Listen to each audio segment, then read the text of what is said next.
یہ تم بھی اچھی طرح جانتے ہو۔ پھر وہ کچھ توقف کے بعد بولا، میں نے یہ جھوٹ ضرور بولا تھا کہ میں کسی ملٹی نیشنل کمپنی میں ملازم ہوں۔ اب تم سچ ہی سننا چاہتے ہو تو سنو، مگر سچ بہت کڑوا ہوتا ہے۔ اگر تم گھما پھرا کر بات کرنے کی بجائے سیدھے طریقے سے بتا دو تو ہمارا وقت بھی بچے گا اور انرجی بھی۔ میں نے کہا، میں ایک دہشت گرد ہوں۔ اس نے یوں اطمینان سے کہا جیسے دہشت گرد ہونا بھی کوئی معزز پیشہ ہے۔ اور وقار کو بھی تمہیں نے اس راہ پر لگایا؟ میں نے پوچھا۔ وقار کافی عرصے سے بے روزگار تھا، اس پر 2 چھوٹے بھائیوں اور 3 جوان بہنوں کا بوجھ ہے۔ میں نے تو اس کی صرف مدد کی تھی، میں خود بھی اسی صورتحال سے دوچار ہوں۔ مجھ پر بھی ماں باپ اور 2 بہنوں کی ذمہ داریاں ہیں۔ اب تم نے سچ ہی بولنے کو کہا ہے تو مجھے ٹوکنا مت۔ عرفان کا لہجہ تلخ ہو گیا۔ میں نے ایم اے بہت امتیازی نمبروں سے پاس کیا تھا۔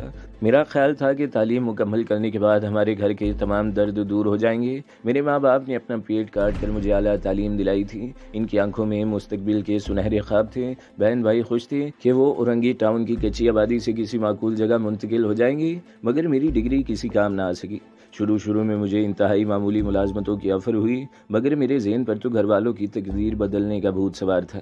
میں سوچا تھا کہ اگر یہی ملازمت کرنا تھی تو پھر کالج اور یونیورسٹی میں اتنے برس ضائع کرنے کی کیا ضرورت تھی؟ وہ ملازمت تو مجھے میٹرک کے بعد بھی مل سکتی تھی، اور ان برسوں میں تو میں تھوڑی بہت ترقی بھی کر سکتا تھا۔ پھر 2 سال تک مختلف دفتروں کے دھکے کھانے کے بعد میں نے یہی سوچا کہ اب مجھے کوئی بھی ملازمت کر لینا چاہیے۔ میں اس دوران میں ٹیوشن کر کے کسی نہ کسی طرح گزارا کر رہا تھا۔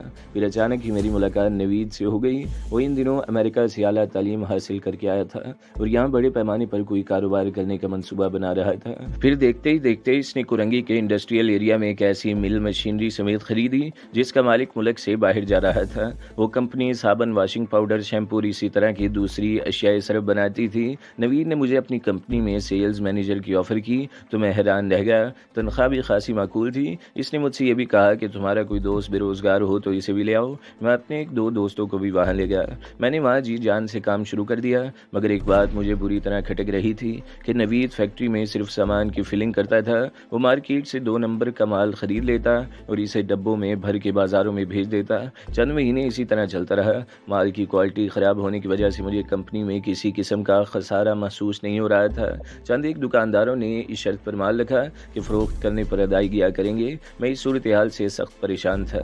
نوید نارتھ ناظم آباد کے ایک بنگلے میں رہتا تھا۔ اس دن میں وہاں سے گزرا تو مجھے خیال آیا کہ نوید سے بھی ملتا چلوں۔ اس وقت رات کے 10 ساڑھے 10 کا عمل تھا۔ نوید تو یوں بھی رات کو دیر تک جاگنے کا عادی تھا۔ آفس میں تو اسے تفصیلی ملاقات ہو نہیں پاتی تھی۔ میں نے سوچا اس موقع پر اسے کاروباری امور پر بھی تفصیلی گفتگو کروں گا اور ایک عدد گرم کافی بھی پیوں گا، کیونکہ اس دن سردی بھی بہت شدید تھی۔ نوید نارتھ ناظم آباد کے بلاک اے میں رہتا ہے۔ اس بلاک میں عموماً بڑے بڑے بنگلے ہیں۔ میں نے اپنی گاڑی باہر ہی چھوڑی اور کال بیل بجانے ہی والا تھا کہ گاڑی کی آواز سن کر نوید کا چوکیدار گیٹ پر نمودار ہوا۔ میں اکثر وہاں جاتا رہتا تھا، اس لیے چوکیدار نے کسی حیرت کا اظہار نہ کیا۔ پورچ میں نوید کی گاڑی کے پیچھے ایک ہونڈا سویک بھی کھڑی تھی۔ میں نے چوکیدار سے پوچھا، کیا صاحب کے پاس کوئی مہمان آیا ہے؟ ہاں صاحب، چوکیدار نے جواب دیا، وہ تو کافی دیر سے ادھر ہے۔ صاحب نے کہا تھا کہ کسی کو اندر مت آنے دینا، مگر آپ تو دفتر کا آدمی ہے۔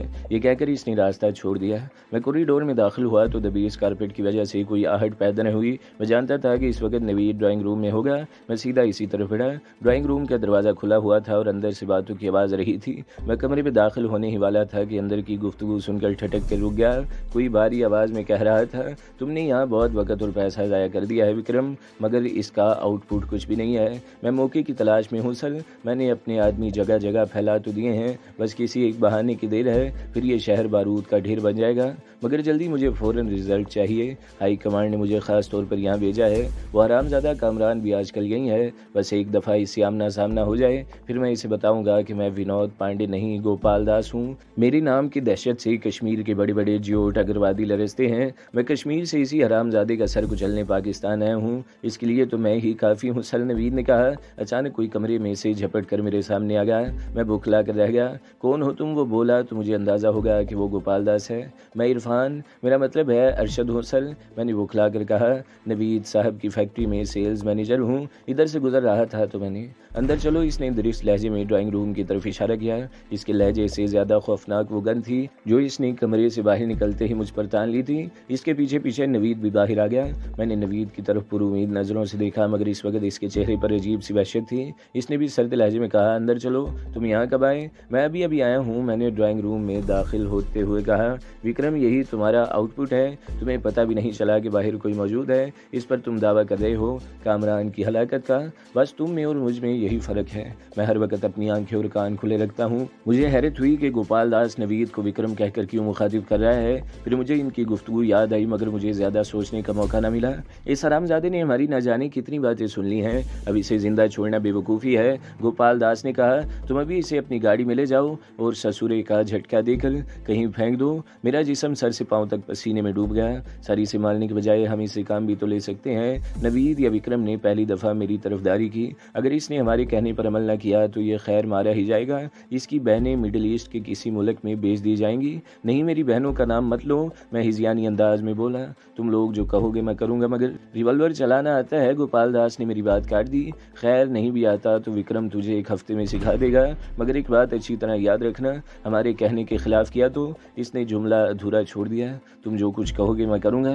میری آنکھوں میں بے اختیار اپنی معصوم بہن بھائیوں کے چہرے گھوم گئے۔ پھر وکرم نے واقعی مجھے ایک ہفتے میں نہ صرف ریوالور چلانا بلکہ دستی بم اور کلاشنکوف کا استعمال بھی سکھا دیا۔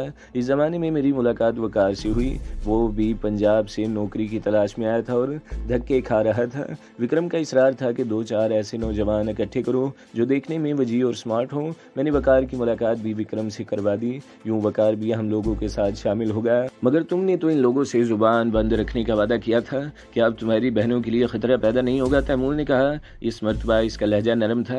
میں نے اب تک اتنے گھر اجاڑے ہیں، قوم کو اتنا نقصان پہنچایا ہے کہ میرا ضمیر مجھے دن رات ملامت کرتا رہتا ہے۔ یہ تو خود غرضی ہے کہ اپنی بہنوں کی عزت بچانے کے لیے دوسروں کی بہنوں اور بیٹیوں کو پامال کر دیا جائے۔ میں تو اب یہ سوچ رہا ہوں کہ خود اپنے ہاتھوں سے اپنی بہنوں کا خاتمہ کر دوں، ورنہ ضمیر کی خلش مجھے پاگل کر دے گی۔ ویسے تم اداکار بھی بہت اچھے ہو، میں نے طنزیہ لہجے میں کہا۔ یہ خیال تمہیں اس سے پہلے کیوں نہیں آیا؟ اپنی جان پر بنی تو اپنی بہنوں کو بھی قتل کرنے پر آمادہ ہو گئے۔ میں جانتا تھا کہ تم میری بات پر یقین نہیں کرو گے۔ اس کا ایک ہی طریقہ ہے، تم ذرا مجھے اپنے ہاتھوں سے موت کی نیند سلا دو، مگر تمہیں ایک وعدہ کرنا ہوگا۔ وہ بولتے بولتے چند لمحے کو رکا۔ میرے بعد میری بہنوں کی حفاظت کی ذمہ داری لینا ہوگی، اگر ایسا نہ کر سکو تو انہیں کم از کم باعزت موت ہی دے دینا۔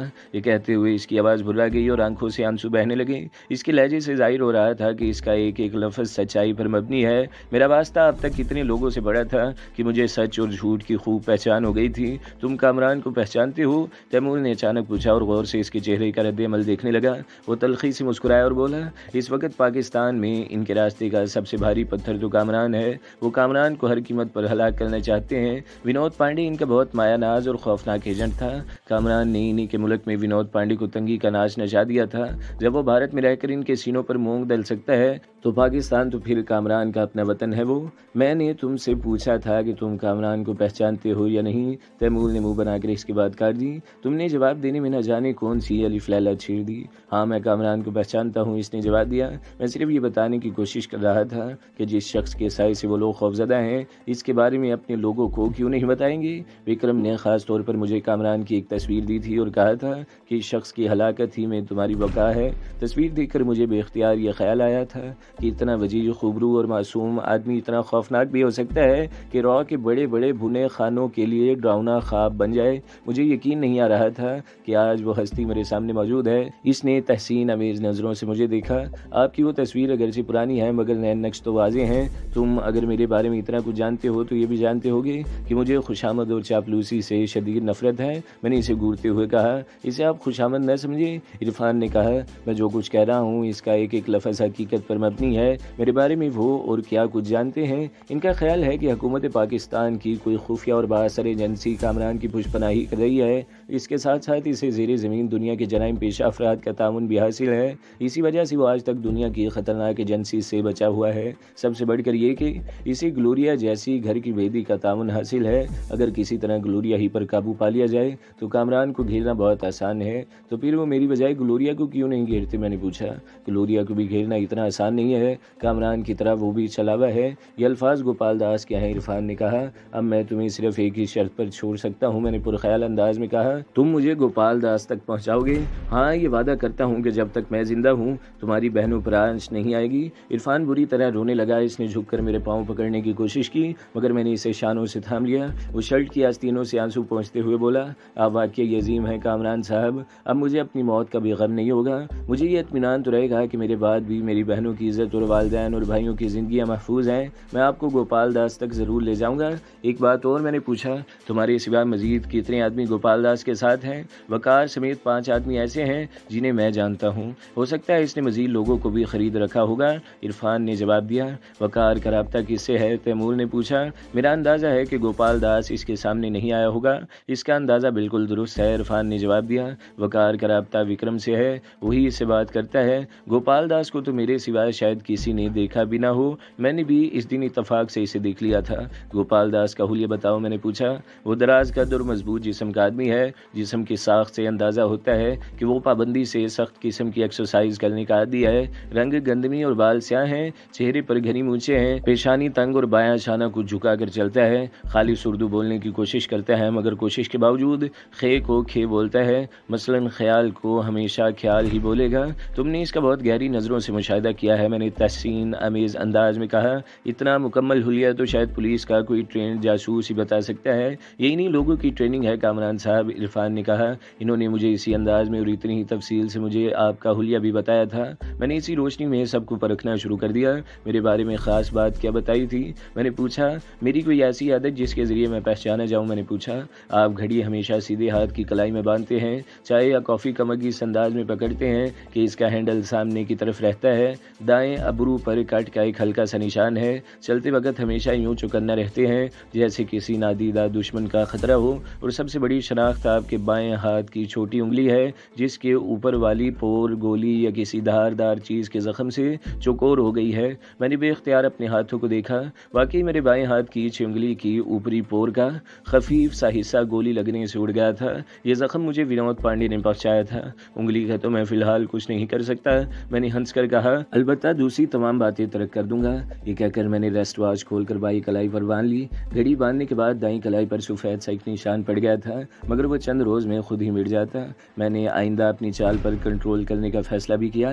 گوپال داس تمہاری نگرانی تو نہیں کرتا؟ میں نے چونک کر پوچھا۔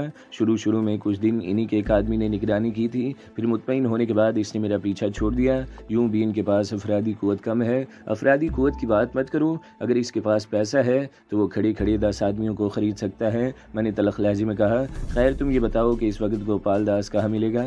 یہ بتانا تو مشکل ہے، عرفان نے کہا۔ اس کے ٹھکانے کا علم تو شاید وکرم کو بھی نہ ہوگا، ویسے اکثر رات گئے وہ وکرم کے بنگلے پر ہوتا ہے مگر رکتا وہاں بھی نہیں ہے۔ اس کی تصدیق میں وکرم کے چوکیدار سے کر چکا ہوں۔ تم فی الحال یہیں رہو اور اپنے گھر کا پتہ بتاؤ تاکہ ان لوگوں کو تمہارے بارے میں مطمئن کیا جا سکے، تیمور نے کہا۔ عرفان ہچکچا کر بولا، میرے سب گھر والے اس روپ سے واقف نہیں ہیں، ان کے خیال میں تو میں کسی ملٹی نیشنل کمپنی میں باعزت طور پر ملازمت کر رہا ہوں، اسی سلسلے میں اکثر کراچی سے باہر بھی جاتا رہتا ہوں۔ تم فکر مت کرو، میں نے کہا، تمہارے گھر والوں کو کچھ معلوم نہیں ہوگا، انہیں یہی بتایا جائے گا کہ عرفان ایک ضروری میٹنگ میں شرکت کے لیے لاہور چلا گیا ہے اور 1-2 دن میں واپس آ جائے گا۔ عرفان نے بلا چون چرا اپنے گھر کا پتہ بتا دیا۔ وہ گلشن اقبال کے ایک فلیٹ میں رہتا تھا۔ گلشن اقبال کا فاصلہ وہاں سے زیادہ دور نہیں تھا۔ میں نے تیمور سے کہا کہ تم ابھی عرفان کے گھر جا کر اطلاع بھی دے آؤ اور ضرورت کی کچھ چیزیں بھی لے آؤ۔ عرفان میرے ساتھ پوری طرح تعاون کر رہا تھا، مجھے اس کی طرف سے کوئی خطرہ نہیں تھا۔ وقار پہ مجھے البتہ ابھی تک بھروسہ نہیں تھا کہ اس کے دل میں کیا ہے۔ تیمور جانتا تھا کہ اگر عرفان اور وقار نے بھی کوئی چالاکی دکھانے کی کوشش کی تو میں بآسانی ان سے نمٹ لوں گا۔ تیمور چلا گیا تو میں نے ٹیلی فون سیٹ اپنی طرف سرکاتے ہوئے وقار سے پوچھا، یہ ایس ٹی ڈی ہے یا سنونسٹا ہے؟ یہ ایس ٹی ڈی ہے، وقار نے کہا، پھر احتجاجی انداز میں بولا، کم از کم میرے پیر تو کھول دو تاکہ میں آرام سے بیٹھ سکوں۔ بے فکر رہو، میں نے بے پرواہی سے کہا، تمہارے ہاتھ بھی کھل جائیں گے اور پیر بھی، میرا ساتھی واپس آ جائے۔ آپ کے ساتھ غالباً تیمور صاحب ہیں؟ عرفان نے پوچھا۔ میں نے وکرم سے اس کا تذکرہ بھی سنا ہے، ان لوگوں کا خیال ہے کہ تیمور اور گلوریا نہ ہو تو کامران بھی جی ہار بیٹھے گا، خام خیالی ہے ان کی، میں نے ہنس کر کہا، ان کے بغیر بھی گوپال داس جیسے چوہوں کو پیروں تلے مسل سکتا ہوں۔ یہ کہہ کر میں نے ٹیلی فون کا ریسیور اٹھا لیا اور بابا سائیں کا نمبر ڈائل کرنے لگا۔ تیسری کوشش میں مجھے کامیابی نصیب ہوئی اور دوسری طرف گھنٹی بجنے لگی۔ میں بابا سائیں اور گلوریا وغیرہ کی خیریت معلوم کرنا چاہتا تھا۔ دوسری بل پر کسی نے ریسیور اٹھایا اور سندھی میں بولا، ہیلو، کیرتھو گالیا ہے؟ حاکم علی سے بات کراؤ، میں نے باروب آواز میں کہا۔ میں لاہور سے بول رہا ہوں۔